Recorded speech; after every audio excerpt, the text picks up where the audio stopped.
Aujourd'hui, je vous fais le test de l'autofocus du X-H2S. Ça va être une vidéo qui va être assez longue. Quand je vais vous faire le test complet du boîtier, on fera un résumé justement de tout ça en 3-4 minutes. Donc voilà, aujourd'hui, on va prendre le temps de regarder tout ce que j'ai fait et tout ce que j'ai à vous montrer. Et forcément, ça va prendre du temps. La première chose par laquelle j'ai envie de commencer, c'est l'ergonomie du boîtier. Moi, j'avoue que un des trucs qui m'a étonné, c'est que XT4 et XH2S, en termes d'ergonomie, sont strictement identiques, alors qu'en termes de performance, ils n'ont rien à voir. Et si vous prenez le menu sur le XH2S et le menu sur le XT4, c'est strictement les mêmes. Ils n'ont rien touché, rien fait évoluer, rien inventé, et c'est vraiment étonnant parce que ça manque en fait. Typiquement, le type de fonctionnement en termes autofocus est toujours le même, c'est-à-dire que vous voyez, j'ai mon point unique, je peux le faire grandir, je passe en zone, et ensuite j'ai mon large suivi. Et mon large suivi est toujours avec un petit carré comme ça que je ne peux pas faire évoluer indépendamment. La plupart des autres constructeurs, si je prends Canon, Nikon et Sony, en fait, on choisit la taille de son collimateur et on a la capacité de lui dire est-ce qu'il est suivi ou est-ce qu'il n'est pas suivi. Et c'est quand même beaucoup plus sympa. Là, c'est vrai que si je veux du suivi, il faut que j'arrive à choper. Et des fois, pour arriver à mettre un oiseau dans cette petite boîte-là, c'est pas toujours facile. Alors attention, si vous utilisez les modes de détection du sujet, le mode de détection du sujet va marcher quelle que soit la taille de votre collimateur. Et si vous arrivez à le verrouiller, automatiquement, un suivi va s'enclencher qui n'est pas limité à la position du collimateur. Donc évidemment, c'est mieux. N'empêche qu'il m'est arrivé des fois quand j'avais plusieurs sujets dans la photo où c'est pas si facile que ça de venir le sélectionner et de lui indiquer lequel vous voulez. Parce que si votre sujet il bouge, arriver à le mettre dans ce petit carré-là, c'est pas toujours facile. Donc en termes d'ergonomie, j'ai été un peu étonné que ça n'ait pas plus évolué. L'autre chose qui m'a étonné en termes d'ergonomie, évidemment, c'est la disparition ici de ce petit loquet MCS que Fuji a supprimé sur le X-H2. Là aussi, c'est étonnant parce que si vous regardez ce que font encore une fois la concurrence, c'est plutôt l'inverse. C'est-à-dire que plus le boîtier est haut de gamme, plus on a de molettes qui vont permettre justement d'aller rapidement dans le changement comme ça de fonction. Et chez Sony, par exemple, il n'y a que les A1 et les A9 qui ont cette molette ici qui permet de changer l'autofocus. Donc, l'avoir sur le XT4 et la perdre sur le XH2S, c'est quelque chose que je trouve étonnant. Autre truc qui me paraît très étonnant, c'est un truc qui me paraît étonnant mais depuis toujours, mais là c'est encore plus étonnant, c'est dans les ISO automatiques. Quand vous avez la possibilité ici de choisir la vitesse d'obturation minimale, je sais que ça rend fou certains fugistes, mais là c'est encore plus absurde. La vitesse minimale que vous pouvez mettre est toujours 1/500e. Ça n'a pas évolué. Quand je vous dis qu'en termes de système, on est strictement identique, c'est vraiment le cas. Et là, j'ai été vraiment bloqué parce que moi, personnellement, j'aime bien utiliser les ISO auto. Sauf que j'ai rencontré des sujets, des oiseaux, des artistes dans les cirques qui bougeaient vite, qui nécessitaient une vitesse d'obturation de 1 millième ou 1/2 millième minimum. Et là, il n'est pas capable de le faire. Vous pouvez lui mettre que 1/500e, comme il y a un XT30 en fait. Il n'y a pas de différence, c'est exactement le même système, la même manière de fonctionner. Et ça, c'est quelque chose quand même que je voulais vous signaler parce que je trouvais ça un peu étonnant. Donc j'ai envie de commencer par le XT4 parce que c'est aujourd'hui un peu ce qui se fait de mieux chez Fuji. Et justement, j'ai fait ces petits tests de YouTubers dans lesquels on voit très très rapidement les limites du XT4. Là, on voit un autofocus qui pompe, qui hésite entre le fond et la tête. En fait, ici, si on regarde le XT4, il ne sait pas du tout où est ma tête. Pour l'instant, il n'a pas ma tête. C'est pour ça que ma tête est floue. Et au moment où il trouve ma tête, ça y est, maintenant il a trouvé ma tête, mais on voit que voilà, le plan, il est absolument inutilisable sur le XT4. Et là, je suis verrouillé au maximum. J'ai la sensibilité AF, pareil, mise comme il faut. Malgré tout, même avec le meilleur des réglages, c'est très compliqué d'arriver à faire ce genre de scène sur un XT4. Donc voilà, ça c'est pour vous montrer un peu d'où on part et voir si ça a évolué justement avec le XH2S. Là, c'est pareil. Voilà, là, il va être complètement perdu. Je bouge un peu. On est aux limites du XT4. Donc, l'histoire, c'est voir si sur le XH2S, c'est mieux. Et oui, c'est beaucoup mieux. Donc là, maintenant, on passe sur le XH2S. Les mêmes tests ne posent absolument aucun problème. Et on va le voir dans 2 secondes, on va regarder l'écran du XH2S. En fait, il détecte tout, il sait où est le sujet, il n'est pas perdu. Il hésite 99% moins. Je dis, il reste toujours 1% d'hésitation, mais c'est vraiment minime. Et vous voyez, les plans sont beaux. Et en fait, c'est comparable à ce que je connais aujourd'hui chez Sony, chez Canon, chez Nikon. Franchement, ça fait vraiment, vraiment bien le taf. Vous voyez ici une petite course comme ça qui était 100% floue sur le X-T4. Parfait. Absolument parfait. Donc, écoutez, moi, je suis vraiment le premier content de ça. Et vous voyez, cette petite scène-là, qui pareil, sur le X-T4, tout était flou sur cette scène-là parce qu'il est perdu, le X-T4. Il ne sait pas ce qui se passe. Là, je fais exprès de tourner et en plus de faire varier la distance avec la caméra. Aucun problème, absolument aucun problème. Donc, franchement, on part d'un truc qui est beaucoup plus costaud que le X-T4.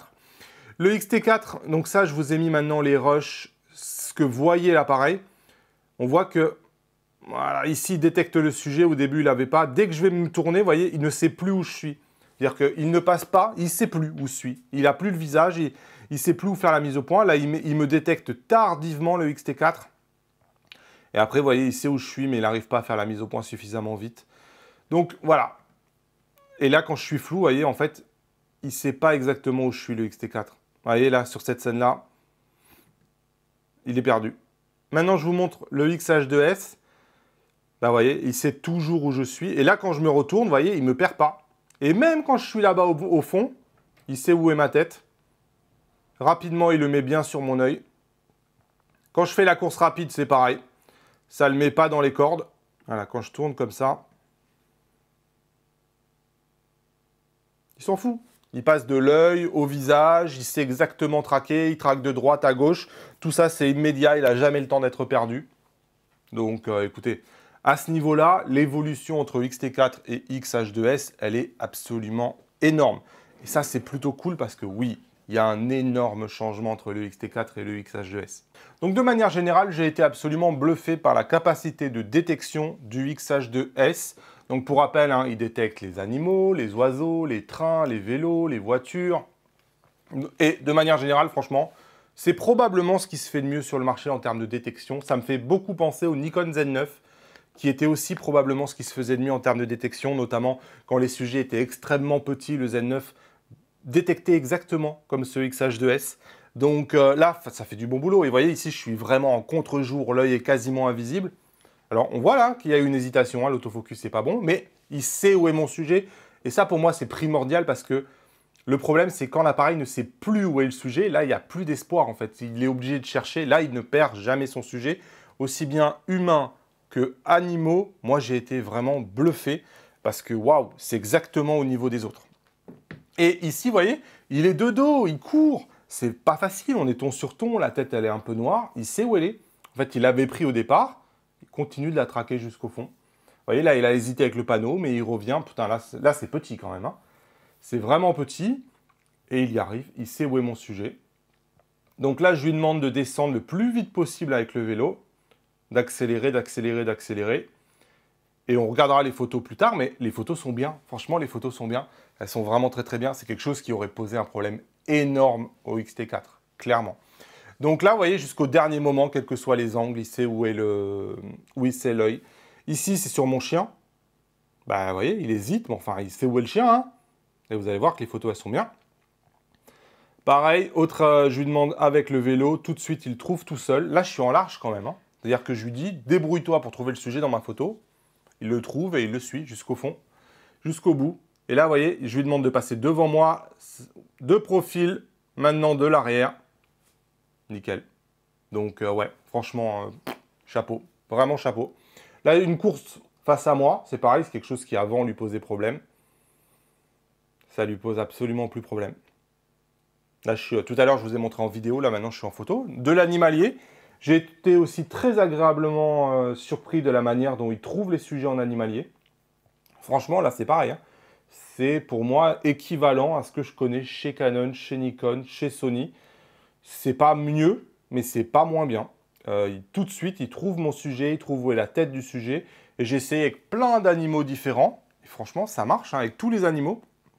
Vous voyez, là, par exemple, il trouve tout de suite la tête de mon sujet. Pourtant, c'est pas évident. On est vraiment sur des animaux avec des têtes particulières. Ici, c'est sur un lion. Aucun problème. Il trouve l'œil du lion tout de suite. Vous voyez, il me dit, il y a plusieurs sujets. Et il est assez constant. Une fois que je lui dis, je veux ce sujet-là, il suit. Là, c'est pareil. Ça, c'est quelque chose dont le X-T4 était absolument incapable de suivre un tout petit oiseau dans le ciel. Ici, aucun problème. Et rhinocéros. Pareil, il trouve l'œil tout de suite, il n'hésite pas. Je me rappelle, c'est une scène qui avait posé un problème énorme au OM1 avec les herbes qui sont devant. Là, cette fois-ci, sur une autruche. Et on va voir que l'autruche bouge sa tête. Vous voyez, regardez, magnifique. Alors, on voit que parfois, il hésite. Hein, mais la détection, je parle bien de détection et le tracking, sont sublimes. Ça ne peut pas être réellement beaucoup mieux. Un jaguar. Ici, c'est un petit singe qui se déplace sur une liane. Vous voyez, il trouve la tête. S'il n'a pas la tête, il suit le corps. Il ne perd pas ma cible. Hop, il passe à l'œil. Alors, on voit quelques flous, hein, ça. Mais le tracking et la détection, ils sont quasiment irréprochables. Là, il court assez vite. Hein. Il a changé de direction, il a changé de liane.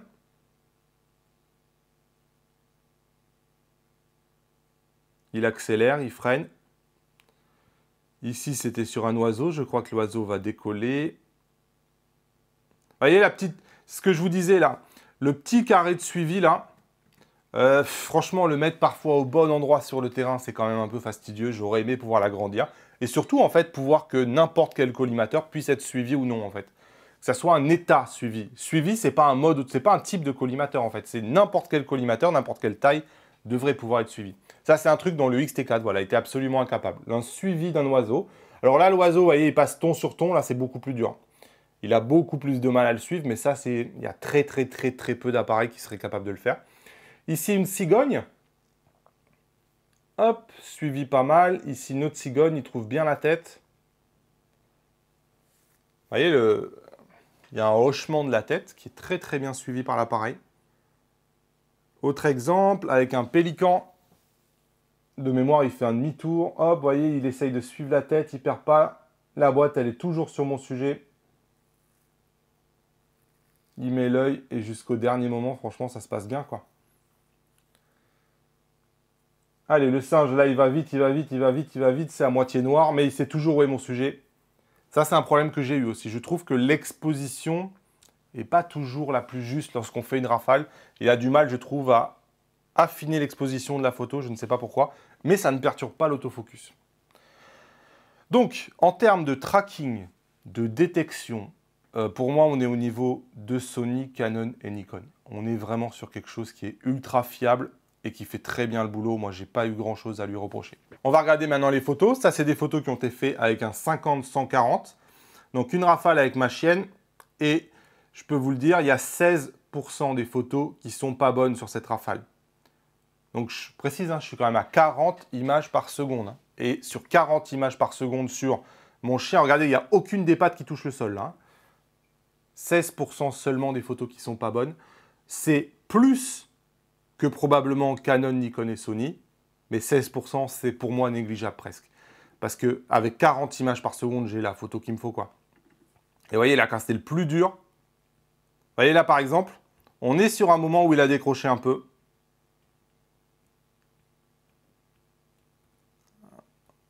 Mais vous voyez, là, celle-là, elle est bien. Celle-là, il avait décroché et là, il a récupéré. Celle-là, elle est bien, regardez. Waouh, elle est belle, hein, franchement, cette photo. Donc, moi, non, c'est plutôt pas mal. Et c'est pas juste un exploit isolé. Par exemple, vous voyez, je l'ai refait plein de fois. On est dans les 15%. Ça, c'est une autre rafale. Là, je ne sais pas à quel moment je m'arrête. Hein. Je m'arrête n'importe où. Celle-là, elle est limite. Mais celle d'après, elle est nickel. Et celle-là, pourtant, là, elle est vraiment proche. Là. Elle est nickel. Ça, c'est quelque chose dont le XT4 était 100% incapable. Donc, franchement, je suis parti presque avec... Mais il me fait redécouvrir mes objectifs, en fait. Parce que des photos d'action que moi, j'aime beaucoup faire, qui étaient difficiles. Je ne dis pas que ce n'était pas possible de la faire avec le Fuji. C'était plus difficile qu'avec d'autres marques. On va plutôt le dire comme ça. Vous voyez, une photo comme ça, c'était difficile. Là, ça devient un jeu d'enfant. L'appareil s'occupe de tout. Donc, des rafales OK comme ça, j'en ai des tonnes, avec tout un tas d'objectifs. Ici, je suis toujours avec le 50-140. On va de nouveau regarder quelques rafales. Ici, je suis sur un guépier Eh ouais, il a vu les guêpiers aussi. Sur un guépier qui décolle et on peut voir que... Alors là, ma vitesse ici, vous voyez, à 1 millième était trop juste, mais il suit mon sujet. Il n'est pas perdu. Ici, un oiseau qui décolle, c'est pareil. Il suit le sujet, un autre oiseau qui décolle. Et si vous regardez bien, il est bien dans le focus, il a suivi. Alors là, c'est une mouette. Vous voyez, il faut bien penser que là, la plupart du temps, je suis à 30 images par seconde parce que c'est ce que je choisis. Je trouve que 40, c'est trop. Et je préfère avoir 30 avec un maximum de photos mises au point. Mais vous voyez, là, je m'arrête où je veux. Et la photo, elle est bonne, en fait.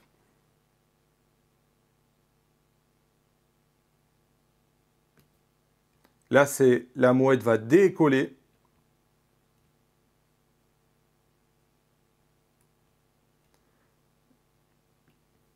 Et c'est pareil, il y a très peu de loupés sur cette rafale. Elle est bien, la photo. Vous voyez comment on arrive à détailler le mouvement, justement, grâce à ce nombre de rafales très, très élevé. Ici, il me fonce dessus en vélo. Toujours avec le 50-140.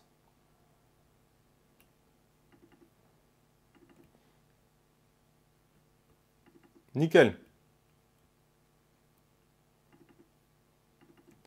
Donc, ouais. Franchement, pour moi, c'est presque la révolution, là, parce que c'était des photos qui n'étaient pas si faciles que ça à faire avec ces objectifs-là jusqu'à maintenant.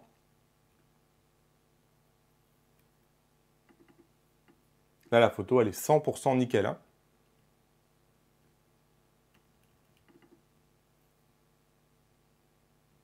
Vous voyez là, mais là, c'est le moment où je commence à changer de focale, en fait, parce qu'il est trop près. Mais tant que je ne change pas de focale, les photos sont absolument nickel. Donc, waouh. Écoutez, moi, bravo. Hein. Pour autant, je veux certainement pas vous faire croire que c'est absolument parfait. On l'a vu notamment sur le Ninja 5. Il arrive parfois qu'il y a des hésitations. Vous voyez, là, par exemple, il ne se passe rien. Je suis sur mon lion, la mise au point est faite. Donc, toutes ces photos de savane et compagnie, elles sont faites dans la réserve africaine de Sijan, qui est une énorme réserve avec des animaux qui sont en liberté pour la plupart. Enfin, en liberté. Évidemment, c'est sur des terrains qui sont limités, mais ils ont des terrains qui sont très très vastes. Et en fait, on se balade dessus en voiture. Bref, et j'étais avec le 150-600. Donc ça, c'est des photos avec le 150-600. Mais vous voyez, ici, il ne se passe rien.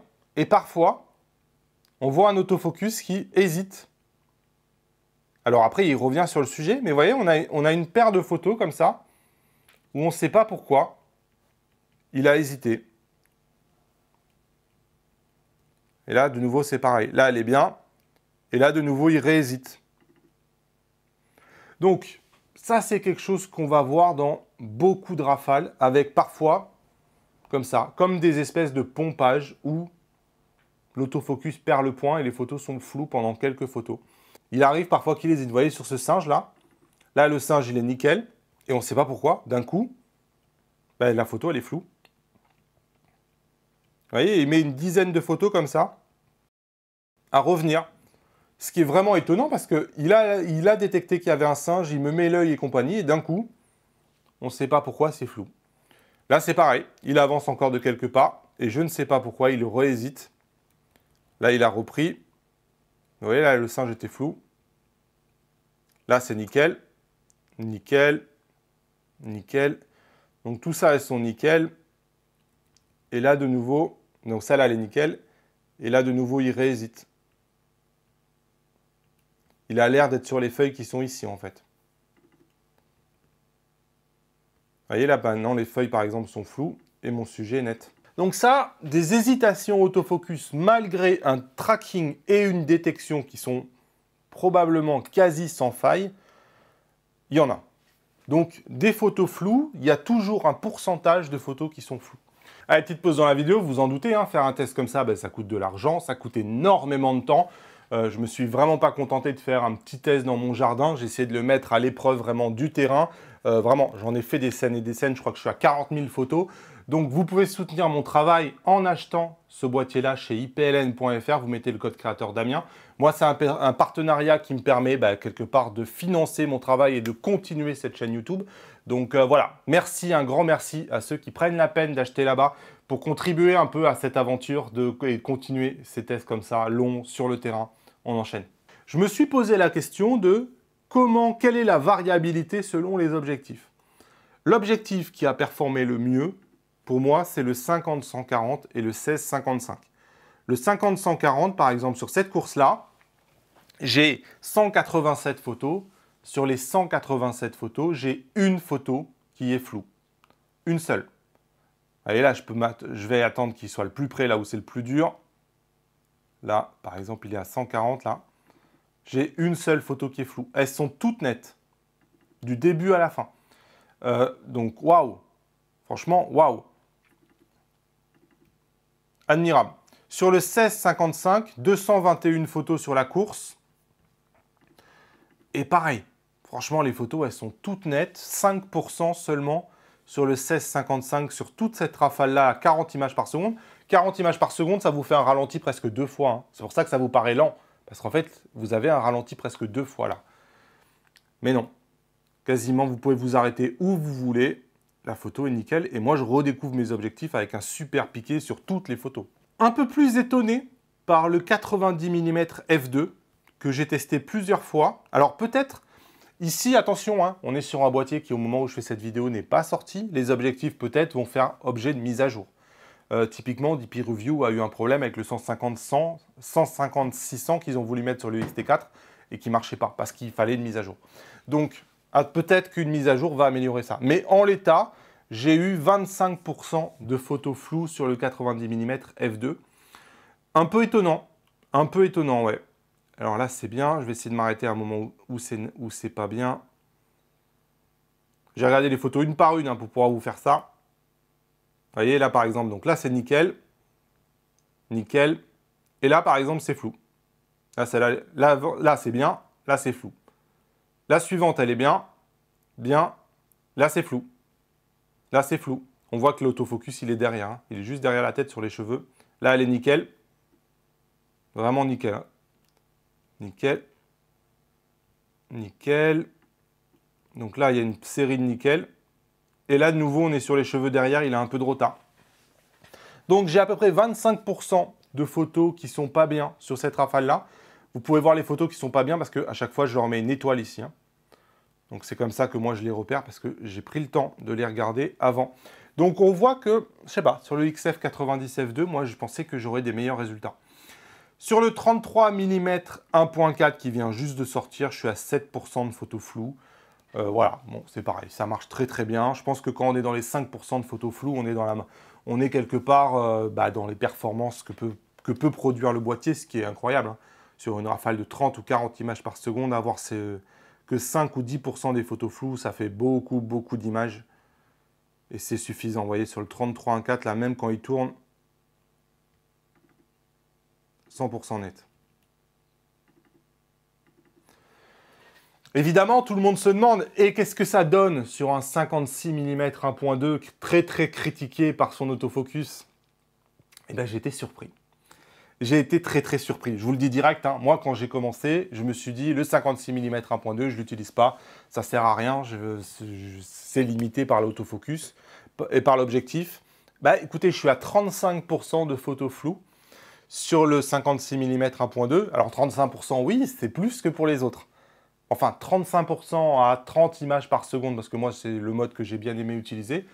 À 30 images par seconde, waouh, ça fait quand même 65% de photos qui sont bien, en fait. 65%, pour moi, c'est suffisant. Donc, non, plutôt cool. Vous voyez, là, par exemple, il est en train de courir. Donc là, c'est du 56 mm 1.2. Donc, les étoiles vous permettent de repérer hein, quand il décroche. Je vais attendre qu'il se rapproche le plus près possible quand c'est vraiment le plus dur. Vous voyez, regardez là, il n'est pas perdu, hein. Là, il n'est pas perdu. Il n'est pas perdu. Elles sont bien, les photos. Elles sont nickel, hein. Là, c'est un peu plus difficile. Là, elle est bien. Là, elle est nickel. Là, on voit, j'ai mis l'étoile. Il est un peu en retard, là. Il est un peu en retard. Il est un peu en retard. Il est un peu en retard. Il est en retard. Il est en retard. Il est en retard. Mais il revient. Et c'est ça qui m'a étonné. C'est que moi, je pensais qu'il ne reviendrait jamais, en fait. Et finalement, ok, il n'est pas capable d'aller assez vite, mais il n'est jamais perdu à 100% et j'ai toujours des photos en définitive. Et ça, pour moi, c'est ça qui compte parce qu'en définitive, je sais que sur le nombre, vous voyez ici, là, il est quand même juste devant. Hein, le deuxième œil est même pas dans la mise au point. Il n'y a que le premier tellement il est proche. Et c'est vraiment quelque chose qui m'a étonné. Moi, je trouve que là, pour le coup, même sur de l'action, le 56 mm 1.2 avec l'image qu'il donne, le bokeh qu'il donne, bah, il devient, moi je trouve qu'il devient utilisable. Et ce que je disais, je redécouvre un peu mes objectifs. Donc au final, plutôt des bonnes surprises. Franchement, avec les objectifs les plus récents, des bonnes performances. Et même avec des objectifs anciens, j'ai été étonné parce que bah, on a quand même beaucoup d'images qui sont bien. Allez, on enchaîne. On avait vu ce singe tout à l'heure qui courait assez vite sur cette liane. Je vous rappelle que ce qu'on voit est ralenti 2 fois presque, hein. En vrai, ça va beaucoup plus vite. Il y a toujours des hésitations. Vous voyez, sur une rafale comme ça, je suis à peu près à 20% de photos qui ne sont pas bonnes. Donc là, vous voyez, là, j'ai l'étoile, ça veut dire que c'est pas bon. Et là, l'étoile disparaît et la photo, elle est nickel. Donc là, c'était pas bon et là, c'est bon. Donc vous voyez, là, il continue, il va accélérer de mémoire. Vous voyez, là, par exemple, elle est bonne. Et juste avant, vous voyez, il avait perdu.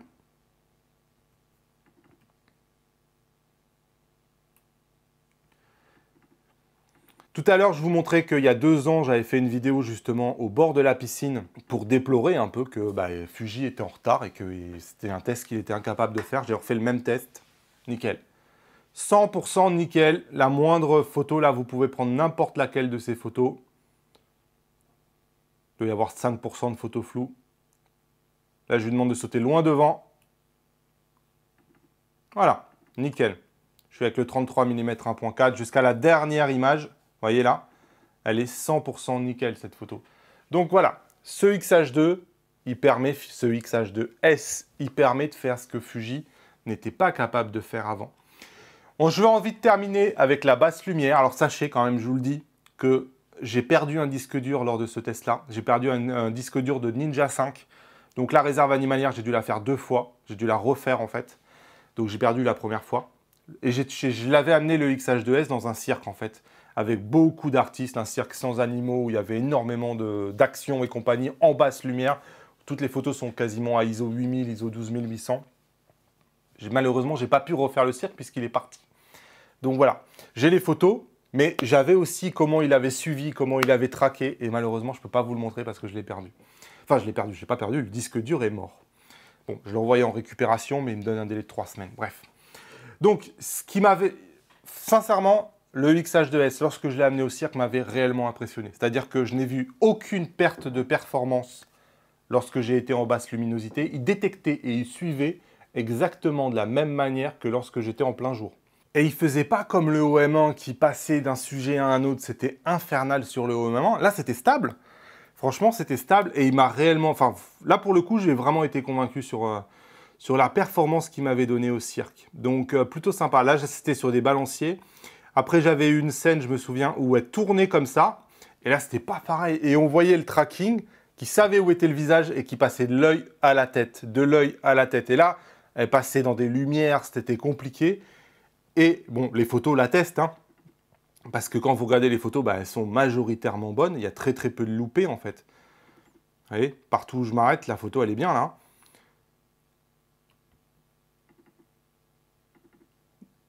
Donc vraiment une bonne prestation et très très très peu de loupés en définitive. Ici je suis sur le 55, non je suis sur le 16-55 de 8.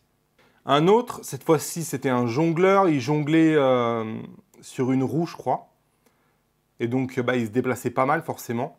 Ici, je suis avec le 56 mm 1.2. Quand je vous dis que, bah, finalement, moi, une fois que j'ai fait les premiers tests, je me suis dit, bah ouais, non, c'est utilisable, en fait. Et j'ai pas été déçu, en fait. Donc, oui, évidemment, j'ai des photos loupées sur cette rafale-là. Mais j'ai quand même une majorité de photos qui sont bonnes. Vous voyez, cette photo, par exemple, elle est bonne. C'est l'avantage aussi d'avoir 30 ou 40 images par seconde, c'est que s'il y a quelques loupés, bah, c'est pas grave, vous avez quand même la photo, en fait. Et là, par exemple, il court. Je suis toujours sur le 56 mm 1.2. La photo, elle est nickel. Hein. Ça peut pas être mieux. Hein. Là, il court vers moi. Il se rapproche. La photo, elle est nickel. Voilà, celle-là, elle est floue. Je voulais vous en montrer une floue parce que vous allez me faire croire que je vous dis que tout est nickel avec le 56.1.2. Il y a à peu près 25% des photos qui sont pas bien. Hein. Mais là, je suis dans le noir, dans un sujet difficile, avec de la lumière qui bouge, avec du mouvement. Voilà, celle-là, elle n'est pas bien non plus. Allez, celles-là, elles sont pas bien. Pas bien, pas bien, pas bien, pas bien, pas bien, pas bien, pas bien. Voilà, ça là, elle est nickel. C'est ça que je vous dis, c'est qu'il y a toujours une photo à un moment donné où elle est bien. Même sur un objectif vieux comme le 56 mm 1.2. Et celles-là, vous voyez, elles sont nickel. Un homme suspendu, c'est pareil. Lui, donc son visage en fait changeait de forme. Vous voyez, c'était intéressant parce que on voyait qu'une partie du visage et compagnie. Et franchement, il savait exactement où était le visage. Là, il n'y avait qu'un seul œil qui était visible. Je suis toujours sur le 56 mm 1.2. Hein. Regardez, la photo, elle est sublime. Une roue debout. Donc là, il allait encore plus vite. Ici, je suis avec le 16-55. Avec de la fumée et compagnie. Et ça n'a pas perturbé la détection. Voilà, là, il allait vite.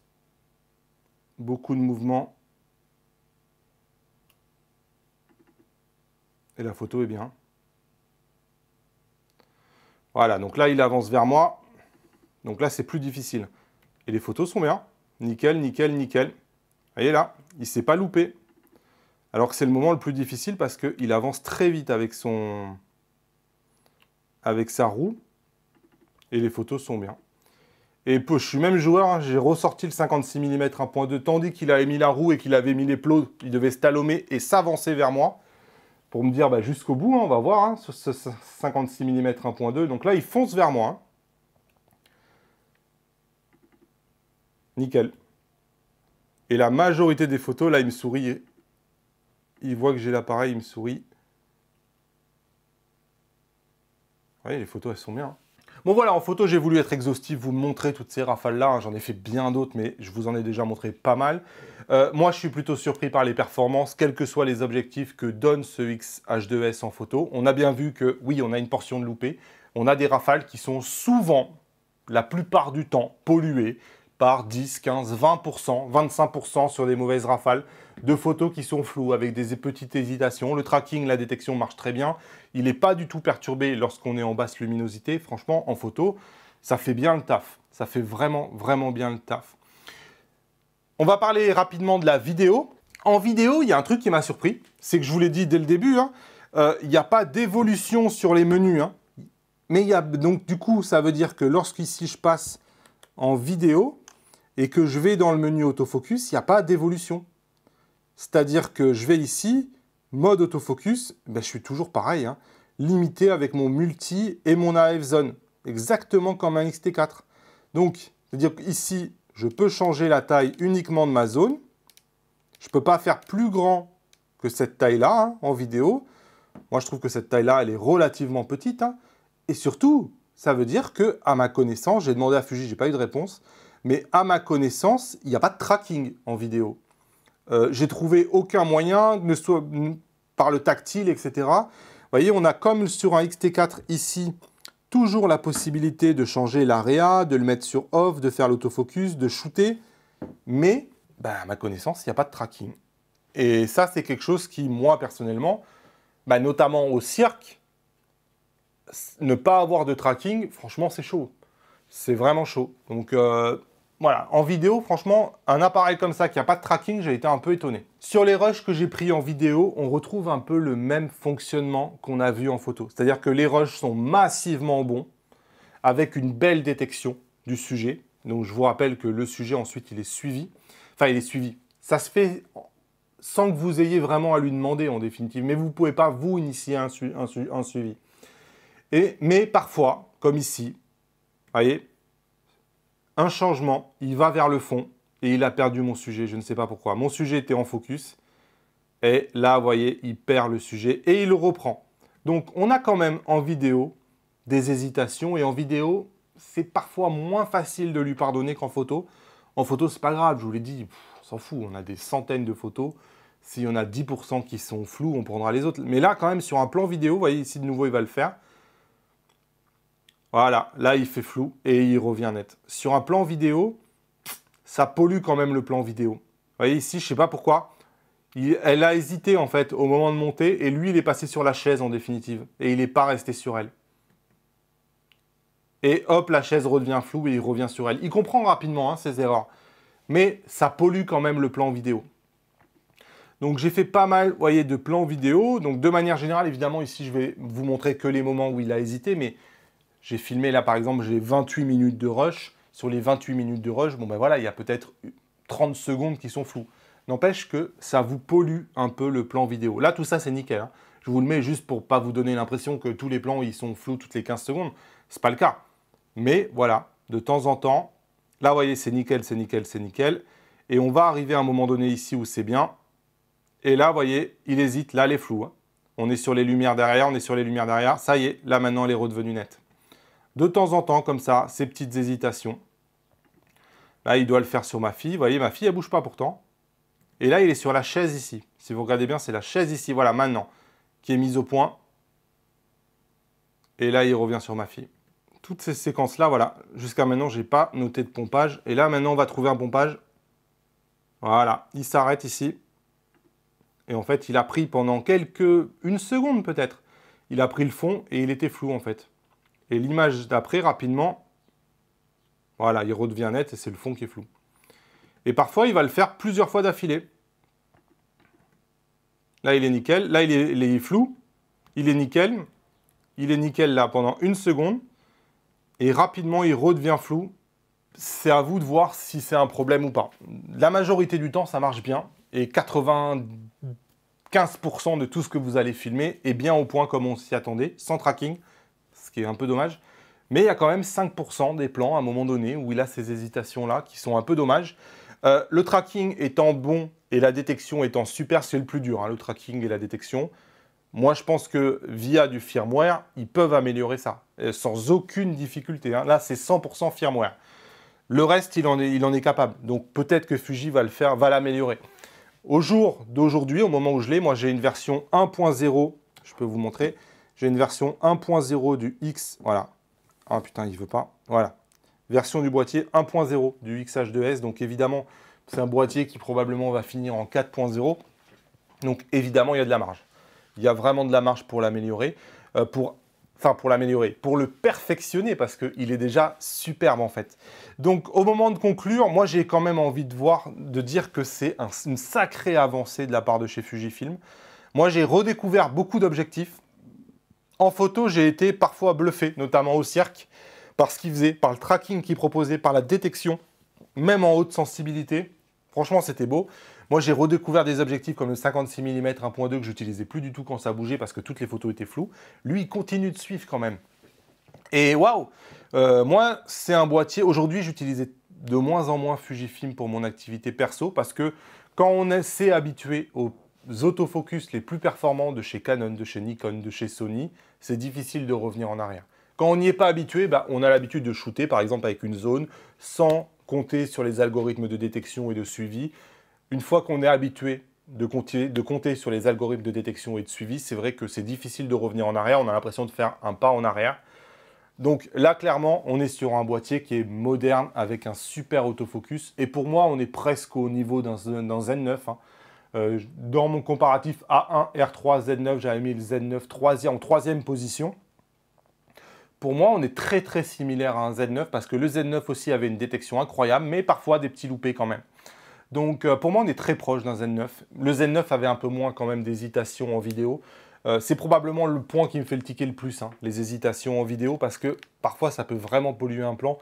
Et ça peut casser la magie d'un plan. Un beau ralenti 4K 100 fps si vous avez un flou au milieu, parfois c'est un peu gênant. Encore une fois, ils ont vraiment matière là à corriger ça via un firmware. La base, elle est très très solide pour moi. Vraiment, c'est très très très solide de base ce que Fujifilm sort ici. Donc moi, j'ai plutôt envie de dire d'applaudir et de dire ouais, Fujifilm a rejoint Sony, Canon et Nikon. Et il n'y a pas beaucoup de... Prenez le OM1, pour moi, c'est bien bien supérieur à un OM1. En termes de performance vidéo, on a quasiment toutes les caractéristiques d'un GH6 ici. Sauf que le GH6, c'est une catastrophe, son autofocus. Là, c'est pas du tout le cas. Donc, pour le prix où est proposé ce boîtier-là, moi, je trouve que Fuji a fait du très, très bon boulot. Et j'ai envie de dire bravo. Allez, on se retrouve dans le test complet de ce boîtier-là. J'ai encore plein de trucs à faire avec. Salut!